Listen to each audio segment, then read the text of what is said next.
November 7th, 1997. New York City. 54-year-old Michael Sullivan and his 36-year-old girlfriend Camden Sylvia vanished without explanation from their loft in Manhattan and are reported missing 6 days later. Suspicion falls upon the couple's landlord, Robert Rodriguez, who was involved in a dispute with them prior to their disappearances and refuses to cooperate with the investigation. It turns out that Rodriguez is connected to the unsolved disappearance of another man which took place 6 years earlier, and even though he eventually serves time in prison on fraud charges, there are no answers about what happened to Michael and Camden. After that, the trail went cold.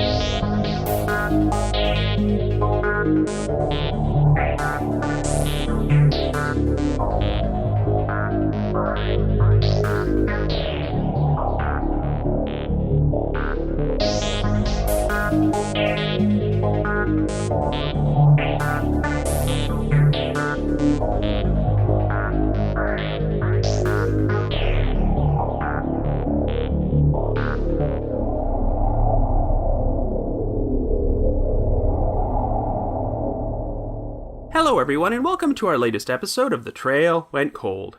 I'm your host Robin Warder, and this week, we're going to be exploring a bizarre missing persons case about a couple from New York City. The 1997 disappearances of Michael Sullivan and Camden Sylvia. Michael and Camden were living together in a loft in Manhattan until they seemingly vanished into thin air, but on the same day they went missing, they presented a letter to their landlord, Robert Rodriguez, announcing their intention to go on a rent strike unless he provided adequate heating in the building. Well, when police started investigating Rodriguez, he would suddenly disappear himself for 10 days, but by the time he resurfaced, he had hired an attorney and would no longer cooperate with the investigation. Rodriguez would eventually go to prison on unrelated charges, and it turned out that a former business associate of his named David King vanished without explanation years earlier, and he has also never been found.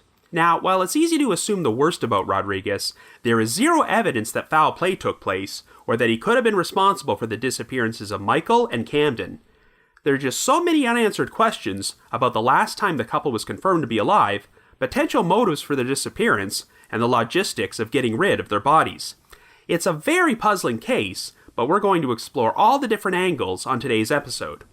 However, before we get started, just a quick reminder that The Trail Went Cold is a weekly podcast, which is currently available for download on several platforms, including Apple Podcasts, Stitcher, Google Podcasts, and Spotify. So if you like this podcast, be sure to subscribe to it, and please leave us a rating or a review on any of those sites to help spread the word and garner us more exposure. The Trail Went Cold is on Patreon, so if you would like to learn how to support the show, please visit our page at patreon.com/thetrailwentcold. For as little as $1 a month, you can garner access to exclusive rewards, which may include stickers and thank you cards, early access to episodes, and bonus content. So with all that out of the way, let us now delve into the disappearances of Michael Sullivan and Camden Sylvia.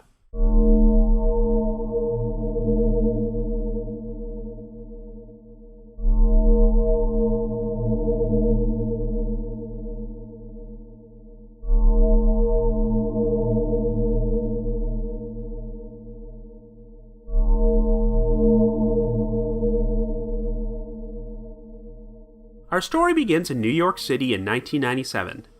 Our central figures are 54-year-old Michael Sullivan and his 36-year-old girlfriend Camden Sylvia, who both share a 1,400 square foot loft on the top floor of a 5-story apartment building located at 76 Pearl Street in Manhattan. While Michael is a native New Yorker who has lived in this apartment since 1976, Camden originally hails from the village of Hyannis in the Cape Cod region of Massachusetts. After making the move to New York, Camden got a job at a Manhattan real estate office, which has been her place of employment for the past 14 years, and she also works as a painter on the side. Michael's primary occupation is working as an admissions clerk at the New Museum of Contemporary Art, though he also works as an actor, dancer, and choreographer. After Camden became involved in a relationship with Michael, she decided to move in with him, and they have lived together in this loft for 5 years at this point. The actual date of the couple's disappearance was Friday, November the 7th, and while there are contradictory details about when they were last seen, it sounds like the final confirmed sighting took place when they stopped by a video store named City Hall to rent a VHS tape of the romantic comedy Addicted to Love. Over the course of the weekend, Some of the couple's friends and relatives attempted to phone Michael and Camden at their apartment, but could not reach them and never heard back. Camden never showed up to work at a real estate office, and by Tuesday, November the 11th, one of her co-workers had become concerned that Camden did not at least attempt a call to check her messages. The co-worker started contacting Camden's family in Cape Cod to see if they had heard from her, and word eventually reached Camden's mother, Michael Sylvia, who was in Washington, D.C. on a business trip. Once Lori heard about what was going on, she decided to travel to Manhattan and stop by her daughter's apartment building on Thursday, November the 13th. Camden and Michael were not there, but most of their clothing and personal belongings had been left behind in the loft, including both of their passports and Michael's wallet. The VHS tape for the movie Addicted to Love was also found in the apartment, along with a timestamp receipt, which indicated that the couple had returned home after renting it. While one set of the couple's apartment keys was missing, the other set was still there, so it seemed likely that Camden and Michael had left together at some point. The only other items that appeared to be missing were a bag that Camden normally carried when she took work home from the office, as well as 2 pairs of running shoes, which led to speculation that they might have gone out jogging. This compelled Lori to contact the New York Police Department to officially report Camden and Michael missing. A search of the couple's financial records showed that their credit cards had not been used since November the 7th, and there was no paper trail for them at all since that date. On Saturday, November the 15th, investigators phoned the building's landlord, a 56-year-old Cuban immigrant named Robert Rodriguez, at his residence. Rodriguez was married with 3 children and 3 grandchildren, and after purchasing the building in 1993, he opened up his own locksmith shop on the ground floor. At this point, he lived outside New York City on a 7-acre estate located in Orange County in the hamlet of Slate Hill. Rodriguez was initially very cooperative with investigators and said that he would arrange for someone to provide them with keys to the building so they could perform a search. The following afternoon, investigators phoned the Rodriguez residence again to ask if he would come down to the precinct for a formal interview. To their surprise, Rodriguez's family informed them that at around midnight the previous evening, shortly after their original phone call with him, he left the residence in his Honda Passport after saying that he needed to go meet the police for an interview. By the time investigators called to arrange a real interview, Rodriguez had still not returned home, so his family filed a missing persons report with the New York State Police.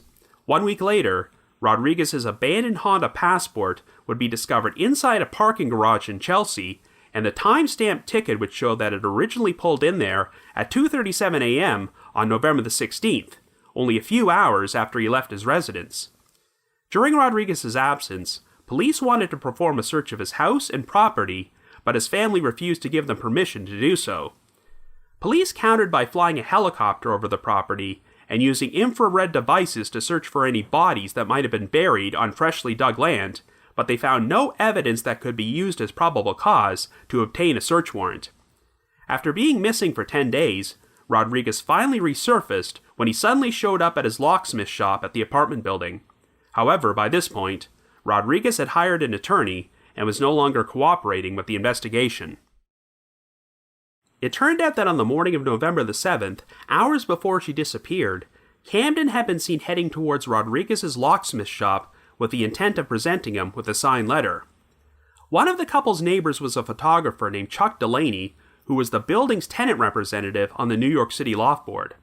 According to Delaney, ever since Rodriguez purchased the building, there were always issues with him not turning up the heat at the beginning of the winter season. Since Camden and Michael lived in a drafty, uninsulated loft on the top floor, the issue affected them more than any of the other tenants, and since this particular year had a much colder November than usual, they decided to take action. The couple put together a letter for Rodriguez, signed by themselves and some of the other tenants, in which they announced their intention to go on a rent strike and seek enforcement from the New York City Heat Complaint Bureau and the New York City Loft Board unless Rodriguez ensured that the building was properly heated. Camden also had a second letter containing a demand for Rodriguez to install a thermostat in her apartment. There was additional tension over the fact that the building was rent-controlled and Michael had lived in his loft for 21 years. As a result, the couple's rent was only $304 per month, but if they were to leave and a new tenant moved into the apartment, Rodriguez would be able to charge them 10 times that amount, as the market rate for renting a 1,400 square foot loft in Manhattan during that time period was around $3,000 per month. While Camden and Michael were missing, Lori Sylvia held frequent candlelight vigils for the missing couple at the building alongside their friends and fellow tenants. To prevent Rodriguez from renting out the loft in their absence, Lori sent him a money order for $304 to pay the rent on their behalf. In response, Rodriguez's attorney stated that he would not be accepting payments from anyone besides the original tenants, though he offered his assurances that he would not rent out the loft until there were conclusive answers about what happened to them. Over the course of the next few years, police would perform numerous searches of bodies of water in the area, including the Hudson River, but never found any trace of the couple. Sometimes, a body or a severed body part, such as a foot, would surface in these waters, but DNA testing would always rule out the possibility that they belonged to Michael or Camden. Well, believe it or not, this was not the only unsolved missing persons case from New York City which Rodriguez was connected to. On January the 22nd, 1991, David King, a 31-year-old African-American man who lived with his wife and 2 children in the Flatbush neighborhood of Brooklyn, was last seen leaving his residence to head to his job at Fire Safe Alarm Systems in Lower Manhattan, but he never returned home and was subsequently reported missing months later. Well, the owner of Fire Safe Alarm Systems was none other than Robert Rodriguez, and it was originally a lock and security business before Rodriguez decided to expand his operation by servicing fire alarms. One of Rodriguez's employees was David King, who had previously worked as a fire alarm technician for a competing company called Multiplex Electrical Services, aka MES. Well, at the time King went missing, he, Rodriguez, and another former MES employee named Derek Brickhouse were listed as co-defendants in a $13 million civil lawsuit from MES, who alleged that the defendants had conspired to loot computer software, business records, and customer information from their company. With Brickhouse's assistance, King had supposedly spent the better part of 6 months supplying Rodriguez with confidential materials from MES while he was employed there. When the company fired King in January of 1990, Rodriguez hired him to work at Fire Safe Alarm Systems and was apparently planning to make him his business partner. However, it does not sound like this arrangement ever came to fruition, and shortly before he vanished, King had reportedly been seen having an argument with Rodriguez about the situation. At this point, MES's lawsuit was heading towards litigation, but King's disappearance delayed the proceedings until a judgment was eventually issued against him, and he was ordered to pay over $91,000 in damages to MES. The company agreed to drop the lawsuit against Rodriguez and Derek Brickhouse in exchange for a guarantee that Rodriguez would return all the software and confidential information King had provided to him and not perform work at any buildings which use MES's fire alarm systems. For years, police never performed any sort of investigation into King's disappearance, figuring that he might have run away to avoid his legal troubles, but the disappearances of Michael and Camden prompted them to give King's case a second look. In December of 1997, investigators announced that they were planning to exhume an unidentified John Doe who had been buried in the city's Potter's Field on Hart Island. After searching through hundreds of missing persons cases and medical examiners' files, they came across a report for an African-American male who had washed ashore from the East River on March the 8th, 1991, less than 2 months after David King originally went missing. His cause of death was determined to be drowning, and he apparently bore a striking resemblance to King in his morgue photographs, but no dental records or x-rays could be found for King to compare him to the John Doe. I know some sources state that investigators attempted to perform DNA testing, but members of King's family refused to provide samples of their blood so the testing could take place. But I've also read another article from the New York Times in January of 1999, which states that the DNA testing was inconclusive. Either way, it does not look like it was ever proven that King was the John Doe, and he is still listed as missing to this day. Of course, Rodriguez was looked at as a potential suspect in King's disappearance, but no evidence was ever found to implicate him. However, Rodriguez's connection to the disappearances of Michael Sullivan and Camden Sylvia prompted investigators to perform a deep dive into his background, and the Manhattan District Attorney's Office and a federal grand jury would eventually subpoena financial records from his locksmith shop. It turned out that Rodriguez had purchased the apartment building with insurance money he had been awarded when the original house on his property in Orange County burned down. While investigators concluded that the fire was likely arson, they were never able to figure out who started it. At the time Michael and Camden went missing, Rodriguez was suffering from a number of financial problems, as he owed over $32,000 in back taxes on the apartment building, and his locksmith shop seemed to be the only thing which was keeping the building afloat. Well, the investigation into Rodriguez's financial history turned up a ton of illegal activity, and in January of 1991, he was arrested on state and federal charges for such crimes as larceny, tax fraud, and credit card fraud. One of his scams involved using the social security number and birth date of a deceased man named Alan Rodriguez, who was of no relation to him, in order to open up credit card accounts and purchase a number of items which he never paid for. Rodriguez had also spent years laundering around $1.3 million in income from his locksmith shop and his side security business in order to avoid paying taxes on them. Following his arrest, the police finally performed a search of his house and property in Orange County, but found nothing, and Rodriguez's wife would subsequently divorce him and sell their house. Rodriguez decided to sell his apartment building, and the new owners finally gave police permission to search it. They used cadaver-sniffing dogs and tore up the flooring in Rodriguez's locksmith shop, but were unable to find any evidence which shed light on what happened to Michael and Camden. Following the building's acquisition, the new owners served Lori Sylvia with an eviction notice for her daughter's loft.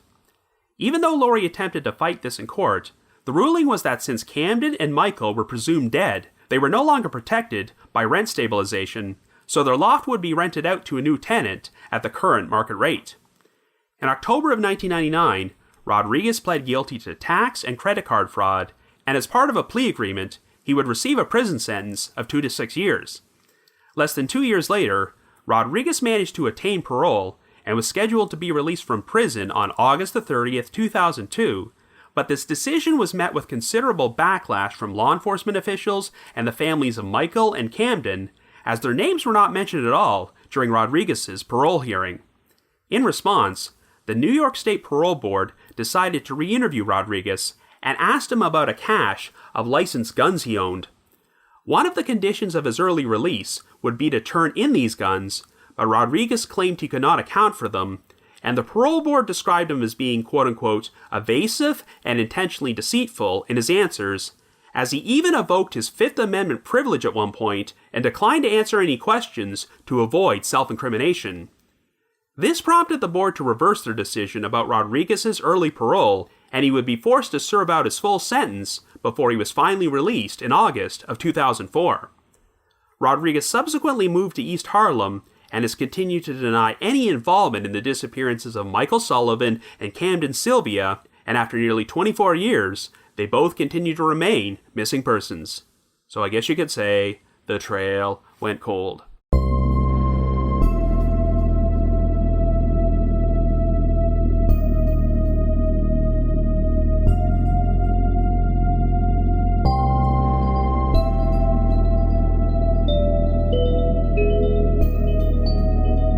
So this is an unsolved mystery which seems to be based around a very identifiable situation, as I'm sure that most of us have been through an experience in which we've had a dispute with a landlord. But it's not often that a situation like this could escalate to the point where it potentially leads to murder. Even though this case does have a very promising potential suspect in Robert Rodriguez, it's worth noting that law enforcement has never officially named him as a suspect in the disappearances of Michael Sullivan and Camden Sylvia, and there's a very good reason for that. While there is definitely some suspicious behavior on Rodriguez's part, there is no evidence here that a crime has even been committed, let alone that Rodriguez harmed these two missing individuals. If he was responsible for this, he did a very thorough job at covering his tracks. We do know that on the day that Michael and Camden went missing, Rodriguez had been presented with a signed letter in which they and a number of the other tenants announced their intention to go on a rent strike unless he provided them with adequate heating for their apartments. But I'd hardly call that a strong motive to commit murder, as it sounds like this issue popped up every single year, since Rodriguez was known for taking his sweet time to heat up the building at the start of the winter season. Even if you're a major penny pincher trying to save money by any means possible, It seems like quite an overreaction to decide you're going to kill two people rather than simply turn on the furnace. But even if you put aside the why for Rodriguez committing this crime, the how, when, and where are complete head-scratchers. Theoretically, let's just say that there was some sort of confrontation which escalated into murder. If this took place inside the apartment building, not only would Rodriguez have to kill two people, but he would have to do so in a fashion which didn't attract the attention of any of the other tenants, as I don't believe they ever reported seeing or hearing anything unusual that day. He would then somehow have to get their bodies out of the building and dispose of them, but it's very difficult to be inconspicuous about something like that in downtown Manhattan. I think another issue with figuring out what happened here is that it's really hard to pin down the last time Michael and Camden were confirmed to be alive. Some sources, like the victims' profile pages on the Charlie Project, make it sound like they left their apartment to go jogging, which is something they frequently did. If they managed to exit the building and jog somewhere, then they could have crossed paths with an unknown third party besides Rodriguez, who proceeded to abduct and murder them. But from what I've read in most of the news articles about this case, it was only theorized that they went jogging because their running shoes were missing from the apartment. As far as I can tell, I don't believe there were any eyewitnesses who could actually confirm having seen them out jogging that day, which would mean that the last verified sighting of the couple was when they rented out the movie Addicted to Love from a video store. Since the VHS tape was found inside the apartment, they obviously returned there at some point, and given that one set of keys and Michael's wallet were also left behind, it seems likely that the couple left together, but weren't planning to be out that long. So the big question is, did they cross paths with Rodriguez and have some sort of confrontation with them before they exited the building? Well, searches of the building failed to turn up any evidence of foul play, but the problem is that it was 6 days before the couple were actually reported missing, so Rodriguez would have had ample time to cover his tracks. Now, according to Camden's mother, Lori Sylvia, when she first met Rodriguez, he couldn't have been any nicer to her, as he gave Lori a new set of keys for the apartment and said, "Let me know if there's anything else I can do to help." So at the very least, this suggests Rodriguez was not too concerned about Lori finding anything incriminating inside the loft. It sounds like Rodriguez was very cooperative during the early stages of the investigation, but before he could be formally interviewed, he suddenly took off and disappeared for 10 days. However, did Rodriguez do this because he was involved in Michael and Camden's disappearances? Or was he paranoid that the police might find other skeletons in his closet? One ironic detail about Rodriguez is that he kept a newspaper about himself on the wall of his office because in 1984, there was an incident where he returned a lost $900,000 check to its rightful owner and was hailed as a hero by the press. But it seems like Rodriguez might have been overcompensating a little bit, considering the numerous acts of fraud he committed over the years. I think it says something that Rodriguez originally bought the building with insurance money he received from his house burning down. Yes, I guess they technically never proved that he committed arson and burned down the house himself, but when you're the type of person who uses the identity of a dead guy to obtain credit cards, I think it's safe to say that there's no limit to the type of scams you'll pull. And of course there's the fact that another person connected to him, David King, happened to go missing while they were both embroiled in a civil lawsuit.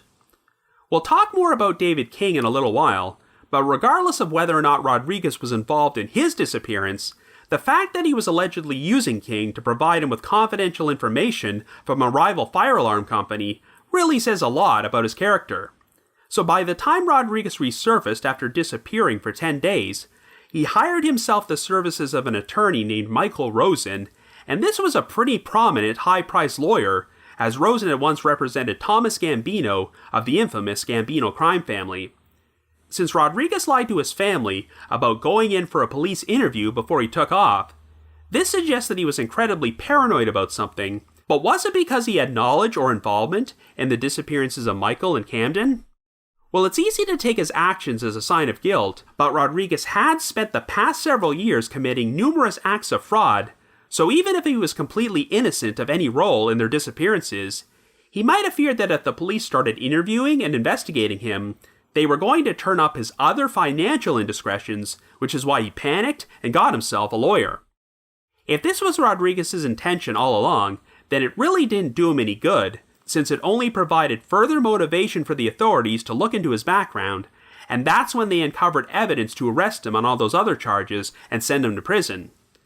While it's undeniable that Rodriguez is a criminal, does this necessarily mean he's a murderer? If Michael and Camden had somehow uncovered evidence of Rodriguez's history of fraud, that might have given him a motive to kill them, but there's nothing to indicate they knew about it. Another potential motive which has been pushed forward is that Rodriguez wanted the couple out of the way so he could finally rent out their loft to someone for a much larger sum of money. I mean, even in 1997, paying a monthly rent of only $304 for a 1,400 square foot loft in Manhattan is a pretty mind-blowing deal, so even if there were issues with the heating or Rodriguez in general, I can definitely understand why Michael and Camden would have wanted to hold on to this place. At the time, New York City had pretty strict rent control and stabilization laws, and since Michael had originally rented the place over 20 years later, he did not have to worry too much about inflation.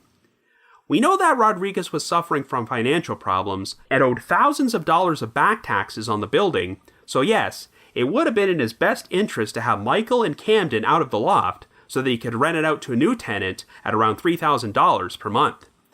That might seem like a compelling motive, but the problem is that Rodriguez really didn't gain anything from the couple's absence in the long run.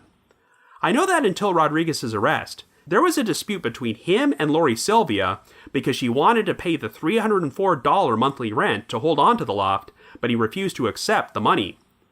Rodriguez's attorney did make a public statement that he had no intention of renting out the loft while Michael and Camden were missing, but it's possible that Rodriguez was advised to do this for PR purposes in order to make himself look less suspicious. But the ironic thing is that the publicity surrounding the disappearances actually drew interest in the loft from a number of curiosity seekers who wanted to rent it. Rodriguez could have made himself a good chunk of money if he let this happen, but he never did, and the loft did not go on the market again until after Rodriguez was arrested and sold the building to new owners. So yes, Camden and Michael's disappearances did not financially benefit Rodriguez in any way.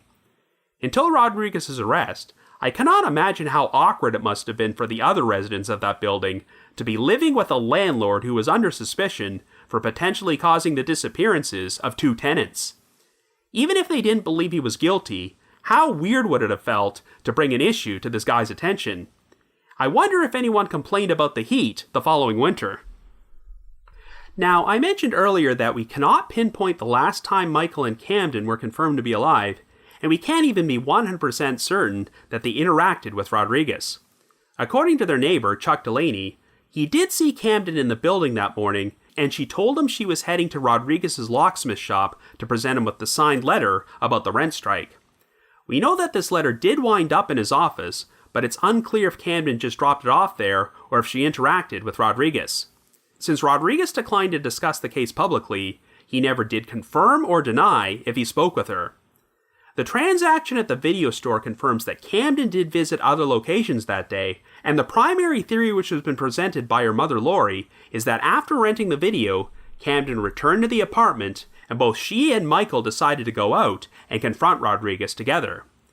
This is when things could have gone horribly wrong and they both wound up dead, but again, if Rodriguez committed murder inside the building, how did he manage to do so without attracting attention, and how did he dispose of the two bodies?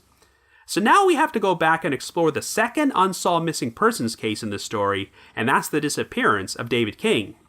This case has gotten nowhere near as much publicity as the disappearances of Michael and Camden, and there's less evidence to suggest what happened.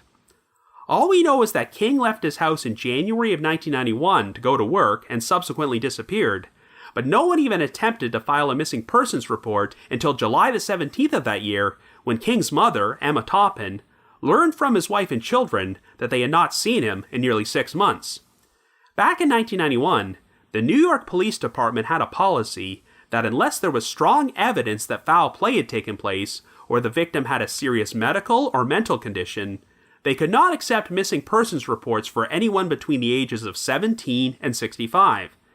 This policy has since been changed, but I think it was likely in place because New York City had an insanely high crime rate in 1991, so the police just did not have the resources to search for every missing person. And besides, since King was a co-defendant in a $13 million civil lawsuit, it wasn't hard to imagine him running off on his own to escape his legal troubles, so his disappearance got zero media coverage at the time.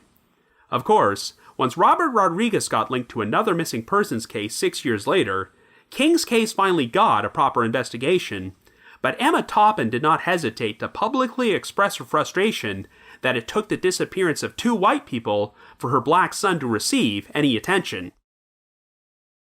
The information about King's disappearance is fairly limited, but it sounds like Rodriguez had promised him a partnership in his business after luring him away from his previous employer, and this had failed to materialize.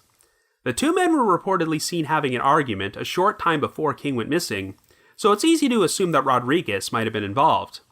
In the long run, I guess King's disappearance did benefit Rodriguez and his potential culpability in the civil lawsuit, because even though King wound up being ordered to pay $91,000 in damages, Rodriguez pretty much got off scot-free by pinky swearing he would not use any of the confidential information King gave him for his own gain. I guess technically, they could not prove that Rodriguez knew King was providing him with material that was stolen, but if King had been around to provide testimony, things might have turned out differently, and perhaps Rodriguez would have had more liability. So this may have given Rodriguez a potential motive to make King disappear, but since no investigation was performed until after Rodriguez hired an attorney, he was never formally interviewed about his potential role in this case. Now, there has been some confusion about an unidentified John Doe who was found in the East River in 1991. He supposedly bore a striking resemblance to King, but it's unclear if DNA testing was ever performed. It's been reported that King's family refused to provide blood samples for DNA testing, but since his mother has always been an outspoken advocate for him, I find it hard to imagine her not cooperating about this. The last media coverage I've seen about King is an article from Newsday in August of 2004, and since it makes no mention of the John Doe, I can only assume he was not a match. Even though this decedent drowned, it sounds like they were unable to determine how exactly he died, so even if the man was King, that doesn't necessarily mean he was murdered. For all we know, King's death may have been an accident, or he may have been so overcome by the stress of the civil lawsuit that he decided to take his own life by jumping off a bridge into the East River. With so little information, it's tough to make a conclusive determination about what happened to King. All that being said, it still seems like quite a coincidence that Rodriguez would be linked to 2 otherwise unrelated missing persons cases. I think the key difference between them is that we know for a fact that Rodriguez and King colluded together to do unethical things, so King might have known some incriminating information which put his life in danger. And while we also know for a fact that Rodriguez was doing a ton of illegal things at the time Michael and Camden went missing, we don't know if they knew anything about it. But if the couple did learn something incriminating, and Rodriguez decided to get rid of them, how would these events have unfolded? Well, one detail about this case which I've always found interesting is this cache of licensed guns which Rodriguez supposedly owned and could not be accounted for. As you recall, Rodriguez was originally going to be paroled 2 years before his scheduled release date, but the parole board changed their minds when they questioned Rodriguez about these guns, and he was unable to provide conclusive answers about what happened to them. In fact, it's been reported that Rodriguez could have received a lighter sentence than 2 to 6 years if he had turned in these guns at the time he pled guilty, but he never did. Now, I think the only reason this questioning took place to begin with was because the board's decision to parole Rodriguez was met with considerable backlash, and they were probably looking for any loophole they could find to reverse their decision without admitting they had screwed up. Given that a number of years had passed, I guess it's possible that Rodriguez legitimately had no idea where the guns were, but he was apparently quite evasive with his answers, and to me, the biggest red flag is that he invoked his Fifth Amendment privilege to avoid self-incrimination. I mean, pleading the Fifth can be a necessary tactic when you're questioned under oath in a courtroom, but this is honestly the first time I've ever heard of anyone doing this at a parole hearing. Parole boards expect inmates to be honest and take accountability for their actions, but if you decline to answer questions on the grounds of self-incrimination, that comes across like you have something to hide, and pretty much guarantees you're not getting out of prison.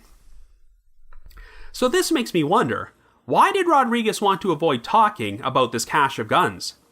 In spite of his financial crimes, It doesn't sound like he had any known history of violence in his background, so could one of these guns have been used as a murder weapon? If he had shot someone and disposed of the gun, then it would be very difficult for him to explain what happened to it, and could account for why he elected to plead the fifth. Even if this ruined his chances of parole and meant he would have to serve 2 more years in prison for fraud, that's still preferable to spending the rest of your life in prison for murder.